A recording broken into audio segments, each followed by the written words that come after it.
할렐루야! 우리는 믿음의 인생길을 걸어가고 있습니다. 오늘 우리가 그 길을 어떻게 걸어가야 되는가? 믿음의 길을 걸어가는 두 가지 법칙이라는 제목으로 함께 말씀의 은혜를 나누고자 합니다. 가나안 전쟁의 첫 번째 관문, 바로 여리고성이었어요. 여호수아가 이제 여리고성으로 다가갑니다. 가만히 보니까 저 멀리서 칼을 든 어떤 사람이 보여요.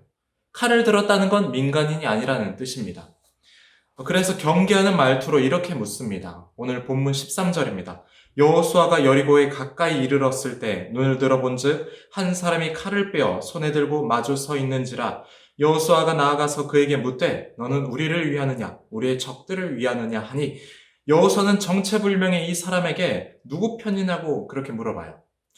여기서 여호수아의 이 질문이 지금 잘못되어 있습니다. 지금 자신과 이스라엘이 이 전쟁의 주체가 되고 있는 거예요. 너는 누구를 위하느냐? 우리냐 아니면 상대편이냐? 즉, 이 전쟁의 직접적인 주체가 하나님도 되시지만 물론 나 그리고 이스라엘도 된다라는 인식이 들어있는 겁니다. 이 전쟁에 나도 참여하고 있고 내가 이끌어가고 있다. 뒤에 말씀을 보면 이 사람은 하나님의 군대 대장이었어요. 하나님께서 이끌어가신 전쟁에서 하나님의 군대 대장에게 너 누구 편이야? 이렇게 묻고 있는 겁니다. 이 장면이 우리에게 이걸 말해주고 있어요. 이스라엘 너희의 힘으로 싸우는 전쟁이 아니다. 하나님께서 이끌어가신 전쟁이고 하나님께서 하실 거다. 그걸 말합니다. 누구 편인가? 그게 중요하지 않다는 거예요. 너희가 누구 편인가가 중요하다는 거예요. 하나님 편이냐? 아니면 너희 자신의 편이냐? 잠깐 이런 상상을 해봅니다. 집에서 아내가 남편에게 오늘 밖에서 있었던 일을 이야기를 하는 거예요. 그때 남편은 해결책을 제시해주기 위해서 말합니다. 그럴 땐 이렇게 해야 돼. 그리고 그렇게 하면 안 되고 그런 상황에선 저렇게 했어야 돼 라고 말을 해요. 아내는 남편에게 말을 꺼내는 거예요. 해결책 제시해달라고 하는 게 아니거든요. 내 잘못 지적해달라고 말을 꺼낸 게 아닙니다. 그냥 편 들어달라고, 아무 이유 없이 그냥 내 편 좀 들어달라고 그 말을 꺼내는 경우가 대다수예요. 그래서 어떤 해결 방안을 제시해줘야 될지 고민하지 말고 사실은 그냥 편만 들어줘도 보통은 합니다. 그런데 남자 입장에서 그게 잘 안 되죠. 믿음의 경주, 끝까지 할 수 있는 것, 그것은 첫 번째, 바로 주님 편이 되는 것이에요. 그런데 많은 경우에 우리는 주님 편이 되기보다는 주님께서 내 편이 되길 원합니다. 내가 원하는 대로 주님이 일하시길 원하고요. 내가 원하는 계획대로 주님이 이루어 주시길 원하세요. 원하는 대학을 들어가고, 원하는 직장을 들어가고, 원하는 프로젝트가 성사되고, 무언가 내가 원하는 게 이루어지면 그거 하나님의 응답이야. 그런데 원하는 게 이루어지지 않으면 뭐 내가 잘못했거나 아니면 기도가 부족하거나, 나 중심적인 신앙생활인 겁니다. 주님 편이 아니라 내가 내 편이 되고 있는 거예요. 그 반대가 되어야 합니다. 과연 내가 원하는 이게 주님께서도 원하시는 건가? 내 마음에 있는 이 계획이 주님 보시기에 올바른가? 세상의 원리는 달라요. 나는 누구인가? 그것이 중요합니다. 그래서 내 기분, 내 감정, 내가 가진 어떤 지식들, 내 마음에 편해야 되고 내 마음에 들어야 돼요. 내가 느끼기에 옳다고 여겨야 됩니다. 하지만 신앙의 원리는 하나님이 누구신가? 하나님이 중심된 사고입니다. 우리가 믿음의 경주를 달려가기 위해서는 구경꾼이 되어서는 안 돼요. 말씀 참 좋다지만 내 상황에서는 어려워. 이렇게 되어버리면 구경꾼에 불과합니다. 진리는요, 아는 게 아니라 순종하는 거예요. 순종하는 거. 아는 것은 진리가 아니라 지식입니다. 내가 믿고 따라갈 때 나에게 진리가 돼요. 여러분에게 복음은 지식이 아니라 진리가 되어야 하는 것입니다. 복음은 나에게 살아서 역사한 진리예요. 주님 말씀하옵소서. 그러면 내 하인이 낫겠나이다. 누가 고백했습니까? 백부장. 하인이 병들었을 때 백부장이 예수님께 이렇게 고백해요. 말씀만 하면 낫겠습니다. 이론적으로 어떻게 가능해서 그렇게 고백한 게 아니잖아요. 사람이 저 멀리서 말을 했는데 그런 어떤 에너지가 내 하인에게 어떻게 작용을 한다? 그런 가설을 믿고 고백한 게 아닙니다. 어떻게 고침받는지 난 모릅니다. 하지만 난 예수님 믿어요. 난 믿습니다. 그냥 말씀하시면 나는 믿고 내 하인이 고쳐주실 것을 내가 알기 때문에 그걸 고백한 거예요. 그냥 따라간 겁니다. 지식이 아니라 진리이기 때문에 이해와는 상관없이 믿고 고백할 수 있었던 거예요. 그런데 우리는 어떻습니까? 잠깐만요, 주님. 전 아직 준비가 되지 않았어요. 제 여건이 되면은 순종하겠습니다. 제 상황이 좀 더 좋아지면 순종하고 따라가겠습니다. 그건 믿는 게 아닙니다. 따르는 게 아니에요. 구경꾼에 불과한 거예요. 저 멀리서 그냥 예수님 관망하고 있는 겁니다. 예수 그리스도를 믿는다는 거는 그분 편에 서겠다는 결단이에요. 상황이 될 때만 내가 주님 편에 선다는 게 아닙니다. 내가 만족스러운 어떤 딜이 될 때만 예수님 믿는다는 게 아니에요. 어떤 상황에도 내 기분과 감정에 상관없이 주님께서 원하시는 방향대로 내가 서겠습니다. 그 고백이 바로 예수 그리스도, 내가 그분을 믿습니다 라는 그것입니다. 예수님이 나의 구원자시구나. 예수님이 나의 주인 되시구나. 나의 삶을 인도해 나가시는 진정 하나님의 아들이시구나. 그걸 믿는 거예요. 주님 말씀하신 내가 하겠습니다. 그게 바로 믿음입니다. 오늘 우리가 이 믿음이 있었으면 좋겠어요. 주님 편에 서겠습니다. 내 삶에서 내가 원하는 대로 주님이 내 편 들어주는 게 아니라 내가 주님 편에 서겠습니다. 이제는 내가 주님 편 들어드릴게요. 세상에서 내가 주님 편 들어드리겠습니다. 이런 고백이 우리에게 있기를 원합니다. 14절입니다. 그가 이르되 아니라 나는 여호와의 군대 대장으로 지금 왔노라 하는지라. 여호수아가 얼굴을 땅에 대고 엎드려 절하고 그에게 이르되 내 주여 종에게 무슨 말씀을 하려 하시나이까. 맞은편에서 칼을 들고 서 있었던 사람이 고백하죠. 나는 여호와의 군대 대장이다.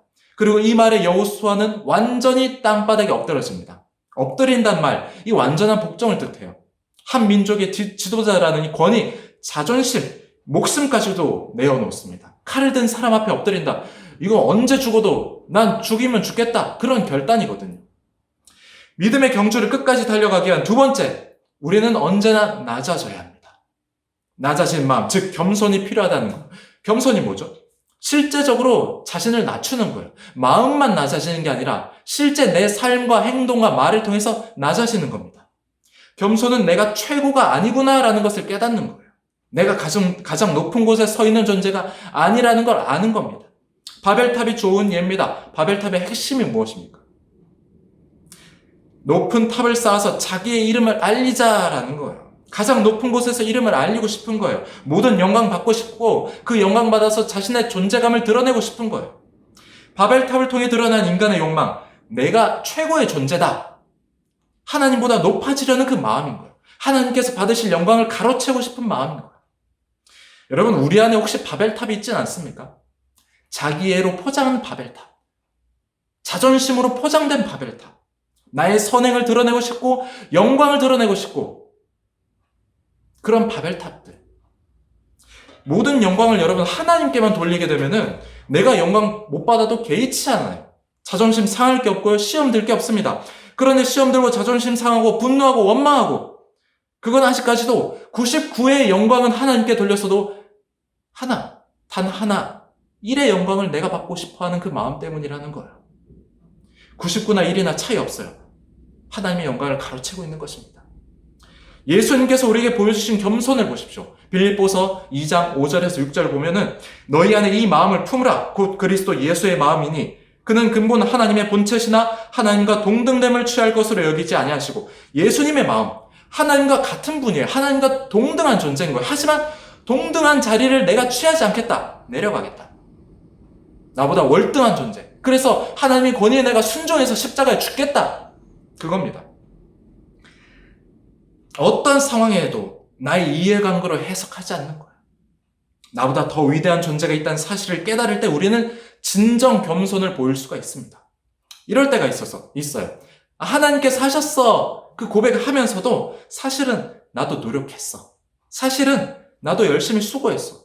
사실은 나도 많이 기도했기 때문에 이루어진 거야. 라는 그 마음들. 칭찬받을 때 하나님께서 하셨어. 말은 하지만 실제로는 그 칭찬과 영광에 마음이 뿌듯해지는 거. 하나님 플러스 나라는 공식이 들어가 있는 거예요. 나 혼자 영광 받으면 이 교만해 보이니까 그 마음 살짝 숨기면서 하나님께 영광 그리고 나도 영광. 나를 어떻게든 끼워놓고 싶어 하지만 그걸 포기하는 게 바로 겸손입니다. 그걸 예수님의 마음이고 그 마음을 우리에게 품으라라고 말씀하시는 거예요. 내가 했다는 모든 생각들이 사라질 때 우리는 자기를 죽이고 자기를 십자가를 지고 주님을 쫓을 수 있게 됩니다. 나의 자존심이 죽고 나의 계획이 죽고 내가 높아지려는 마음이 죽고 영광받고 싶은 마음이 죽고 내가 죽는 그 자리에서 하나님의 영광이 드러나게 돼요. 내가 죽으면 하나님 보입니다. 내가 죽으면 하나님 보인다고요. 내가 내 능력으로 했다고 되어지는 것들 사실은 하나님께서 하셨구나. 그게 믿어져요.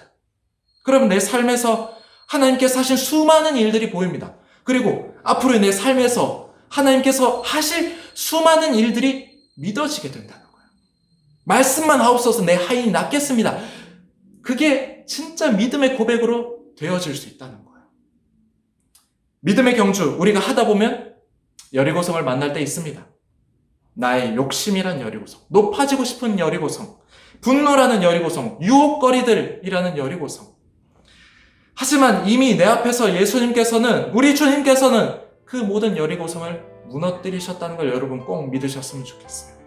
십자가에 못 박히시고 죽으시고 부활하셔서 나의 구원자, 나의 주인 되신 주님 믿고 나아가면, 주님 편에 서면, 내가 낮아지고 주님의 영광을 올려드리면 주님께서 나의 모든 인생길에서 우리에게 놀라운 승리를 약속해 주셨습니다. 그리고 인도하실 거고 역사하실 것입니다.